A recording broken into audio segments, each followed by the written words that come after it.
संधि ज्वाइनिंग। आइए अध्ययन करते हैं। आज हम इसमें संधि के विषय में बताएंगे, संधि के विषय में विचार विमर्श करेंगे। साथ ही संधि के नियम अनुसार संधि करना व संधि विच्छेद करना सीखेंगे। संधि के कितने भेद हैं? संधि के 3 भेद हैं। स्वर संधि, नंबर 2 व्यंजन संधि और तीसरी विसर्ग संधि। स्वर संधि के कितने भेद हैं? तो स्वर संधि के मुख्यतः 8 भेद बताए गए हैं, परंतु इस पुस्तक में यानी आपके कोर्स में 6 भेदों के बारे में बताया गया है। तो दीर्घ संधि, गुण संधि, वृद्धि संधि, यण संधि, अयादि संधि, पूर्व रूप संधि, पर रूप संधि तथा 8वीं प्रकृति भाव संधि, ये स्वर संधि के 8 भेद हैं। एक बार फिर से सुन लें। स्वर संधि के कितने भेद हैं? उत्तर, स्वर संधि के मुख्यतः 8 भेद हैं, जिसमें से 6 आपके पाठ्यक्रम में हैं। स्वर संधि के 6 भेदों के नाम इस प्रकार हैं: दीर्घ संधि, गुण संधि, वृद्धि संधि, यण संधि, अयादि संधि और पूर्व रूप संधि। अब हम सबसे पहले स्वर संधि के नियम को समझेंगे। तो स्वर संधि में सबसे पहले दीर्घ संधि है। तो दीर्घ संधि का क्या नियम है? दीर्घ संधि का सूत्र है अकासवर्णे दीर्घ, अर्थात अ से क तक के वर्ण यदि ह्रस्व या दीर्घ आ या आ के सामने आ या आ आए तो क्रमशः दीर्घ आ हो जाएगा। ई या ई आए तो दोनों का मिलकर एक दीर्घ ई हो जाएगा। उ ह्रस्व या दीर्घ आए तो दोनों का मिलकर दीर्घ ऊ होगा। इसी प्रकार रिर, दोनों रिर मिलकर दीर्घ रिर हो जाती है। इसे हम दीर्घ संधि कहते हैं। यानी इसमें 4 वर्णों का मुख्य काम है: आ, ई, उ, रिर। आ, ई, उ, रिर, इनके सामने समान वर्ण आने पर क्रमशः दीर्घ हो जाते हैं। संधि का भेद का चार्ट आप देख सकते हैं। स्वर संधि, व्यंजन संधि और विसर्ग संधि, ये संधि के मुख्य 3 भेद हैं। अब स्वर संधि के इसमें 6 भेदों के नाम दिए गए हैं, जो आपकी पुस्तक में भी हैं: दीर्घ संधि, गुण संधि, वृद्धि संधि, यण संधि, अयादि संधि और पूर्व रूप संधि। दीर्घ संधि के उदाहरण देखें। आ प्लस अ बराबर आ, यानी ह्रस्व आ मिलकर आ दीर्घ हो जाएगा। च प्लस अपि, चापि। च प्लस अस्ति बराबर चास्ति, दीर्घ हो गया चा। परम प्लस अर्थ, परमार्थः, परम अर्थः, परमार्थः। दुख प्लस अंतः, दुखांतः। इन उदाहरणों को ध्यान से देखिए। इन सभी में आ प्लस अ मिलकर दीर्घ हुए हैं, इसमें दीर्घ संधि है। आगे देखिए, पुस्तक प्लस आलयः बराबर पुस्तकालयः। इसमें ह्रस्व आ प्लस आ मिलकर दीर्घ आ हुआ है। जैसे पुस्तक, तो पुस्तक का अंतिम स्वर है अ और आलय का प्रारंभिक स्वर हुआ आ, तो अ प्लस आ मिलकर दीर्घ आ होकर इस प्रकार पुस्तकालयः बनेगा। शिष्ट प्लस आचारा, शिष्टाचारा। शिष्ट, टा में से आ निकला, आ ह्रस्व और आचारा आ दीर्घ बराबर दीर्घ आ, शिष्टाचारः।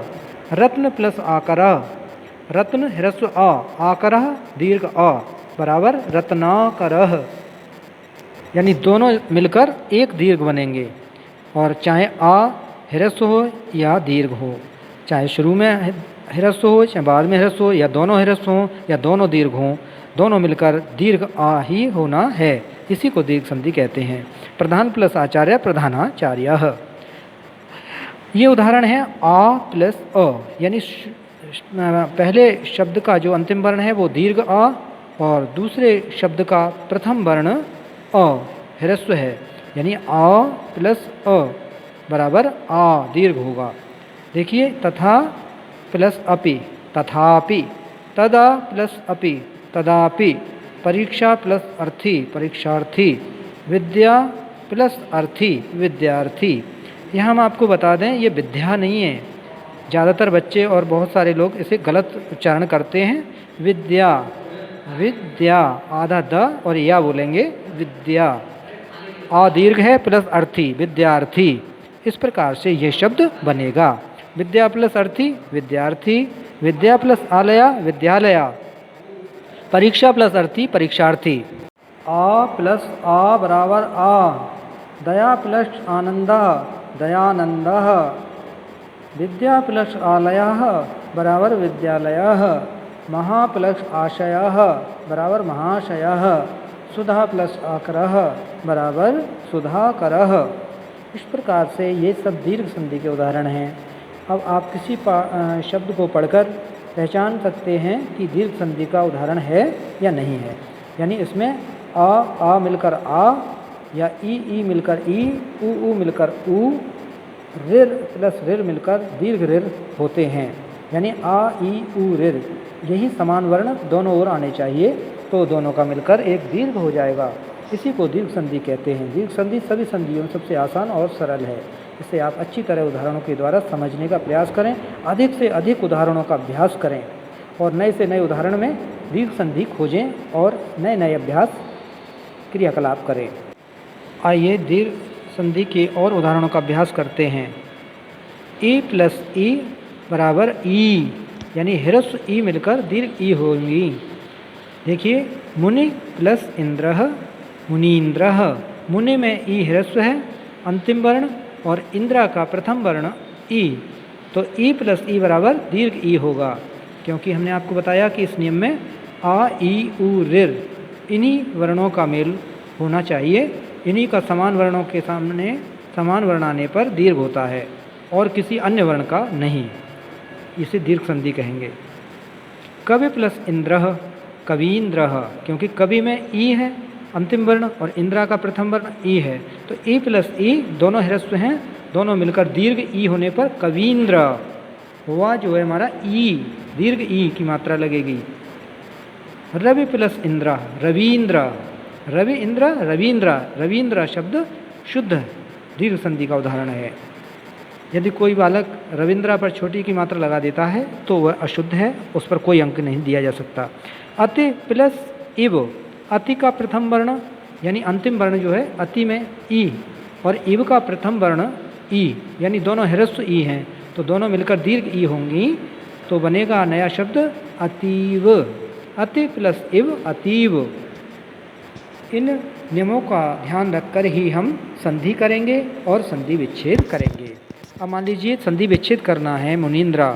मुनीन्द्र, इसमें दो शब्द जुड़े हैं, मुनि और इंद्रा।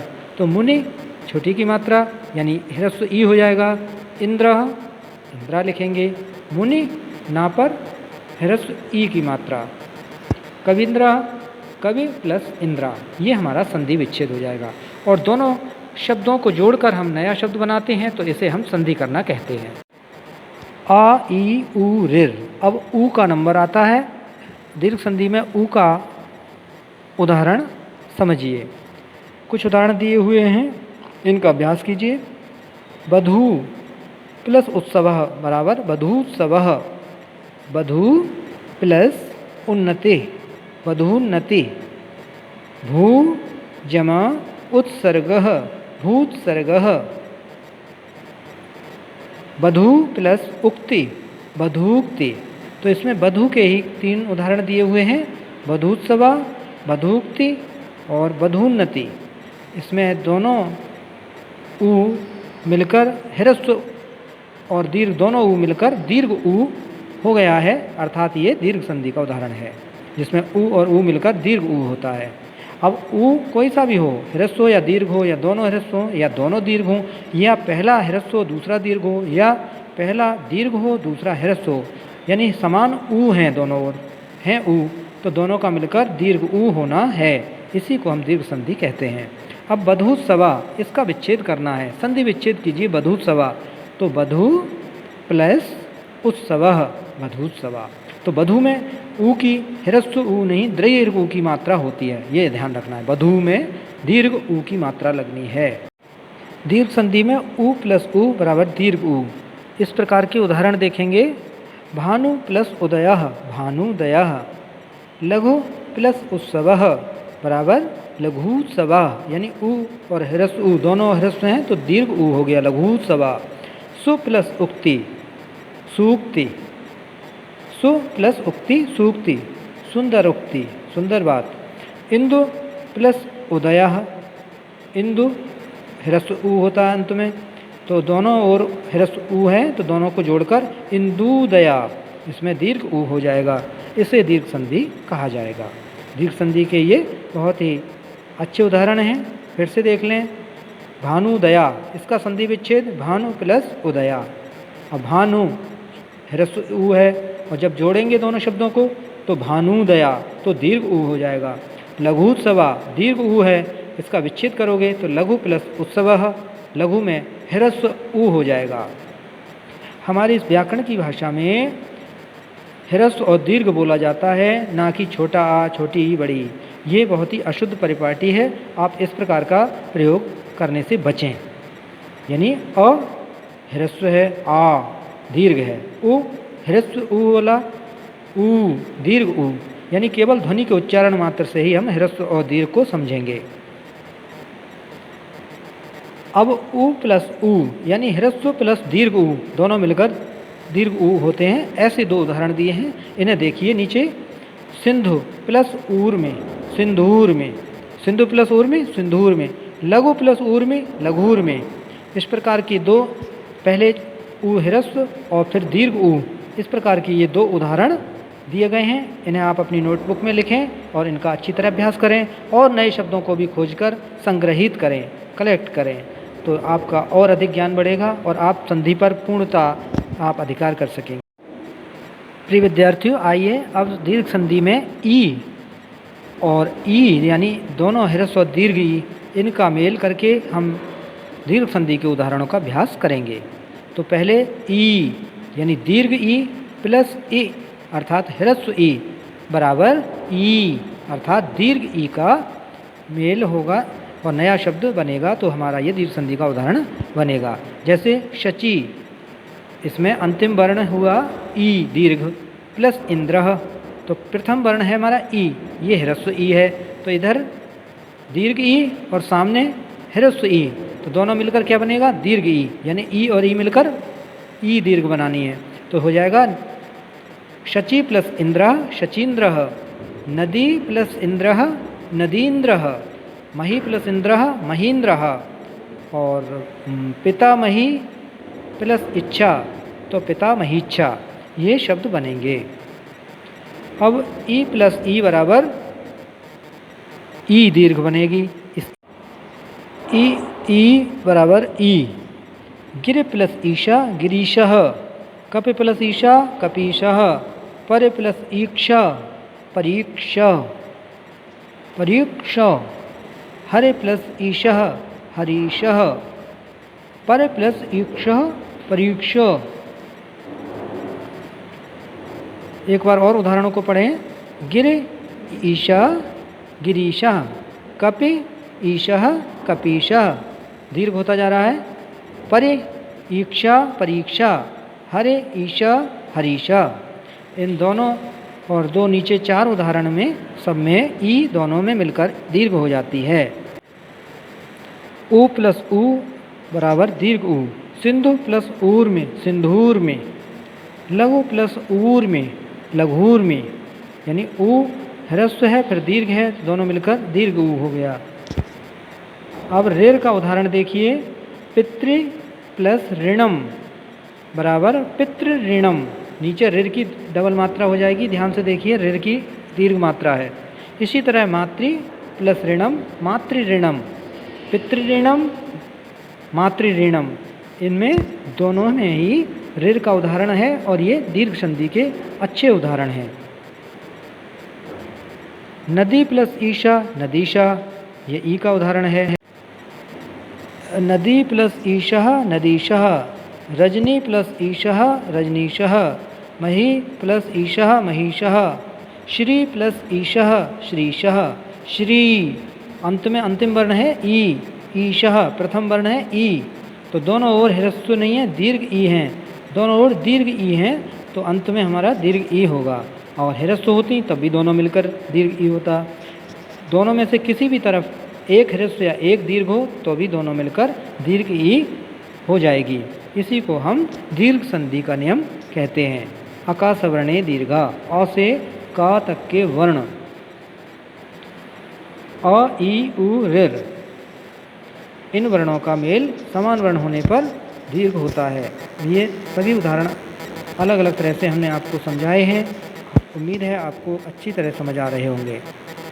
देखिए तथा प्लस अपि, अब इसमें आ का उदाहरण आ गया, तथापि, तदा प्लस अपि, तदापि।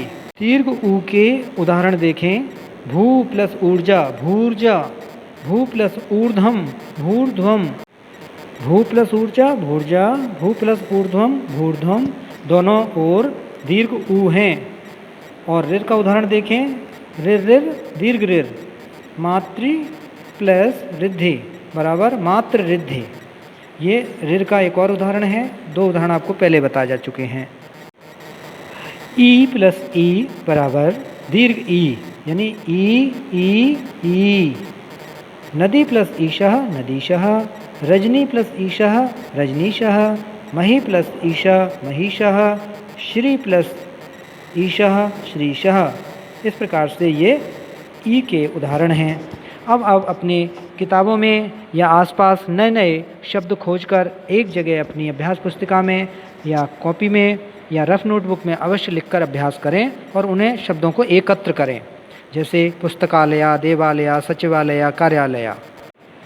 अब हम आपसे पूछते हैं कि ये किस संधि के अंतर्गत, यानी संधि का नाम क्या है। हिमालयः, विच्छेद कीजिए, हिम प्लस आलयः, हिम का अंतिम वर्ण अ और आलया का प्रथम वर्ण अ, यानी ह्रस्व प्लस दीर्घ अ मिलकर दीर्घ आ हुआ, तो ये बना शब्द हिम प्लस आलयः बराबर हिमालयः। इस प्रकार ये संधि कौन सी है? बिल्कुल सही बताया आपने, ये दीर्घ संधि का उदाहरण है। इसी तरह देवालय, सचिवालय, कार्यालय, इसी प्रकार अन्य अनेक शब्दों को आप खोजकर एक जगह अपनी नोटबुक में लिखें और अभ्यास करें। इससे आपकी दीर्घ संधि पक्की हो जाएगी और कोई भी शब्द आपसे अछूता नहीं रहेगा और आप कहीं से भी कोई भी शब्द दीर्घ संधि का गलत नहीं करेंगे, चाहे भले ही वह शब्द आपने पहले नहीं पढ़ा है। यानी दीर्घ संधि पर आपकी कमांड हो जाएगी। और इसमें केवल 4 ही तो वर्ण हैं, अ, ई, उ, ऋ, और सेम वर्ण सामने आने पर दीर्घ हो जाता है। बस इसका ध्यान रखना है। विच्छेद करते समय ह्रस्व हो सकता है, लेकिन जब दोनों का मेल होता है, दोनों का संधि होता है, तो वह वर्ण दीर्घ हो जाता है। जैसे मुनि प्लस इंद्रा, मुनि में ई ह्रस्व है और जब हम इसका संधि करेंगे तो मुनीन्द्रा बड़ी की मात्रा हो गई। इसी तरह कवीन्द्रा, अब विच्छेद करेंगे कवि प्लस इंद्रा, कवि ह्रस्व हो जाएगा। आइए संधि का रिवीजन कर लें। संधि किसे कहते हैं? उत्तर, दो वर्णों का परस्पर जब मेल होता है तो उनके मध्य विकार उत्पन्न होता है। इसी विकार या परिवर्तन को संधि कहा जाता है। संस्कृत में परिभाषा इस प्रकार से दे सकते हैं, यदा द्योवर्णयो मिलनं भवति तदा तयो मध्ये विकारा जायते, अयं विकारा एव संधि भवति। अयं विकारा एव संधि कथ्यते। यथा अ प्लस अ बराबर अ प्लस ई बराबर ए, आ और ई मिलकर ए होता है, ये गुण संधि का उदाहरण है। ई प्लस अ बराबर या बनता है, ई का या, तो ये यण संधि में होता है। तो इनके नियम भी हम आगे सीखेंगे। आज के इस वीडियो ट्यूटोरियल में आज हमने आपको विस्तार पूर्वक स्वर संधि और उसके बहुत सारे उदाहरणों को आपके सामने प्रस्तुत किया है। और ये आपकी पुस्तिका वेद कणिका में पेज नंबर 13 और 14 यानी पेज नंबर 13 एंड 14 पर ये सभी उदाहरण दिए हुए हैं। और आप अलग से भी उदाहरण अन्य पुस्तकों से भी आप एकत्र कर सकते हैं, अपनी नोटबुक में लिख सकते हैं। तभी आपका व्याकरण में संधि पर और अच्छा अधिकार हो सकेगा। इसी के साथ हमारा ये वीडियो पूर्ण होता है। धन्यवाद।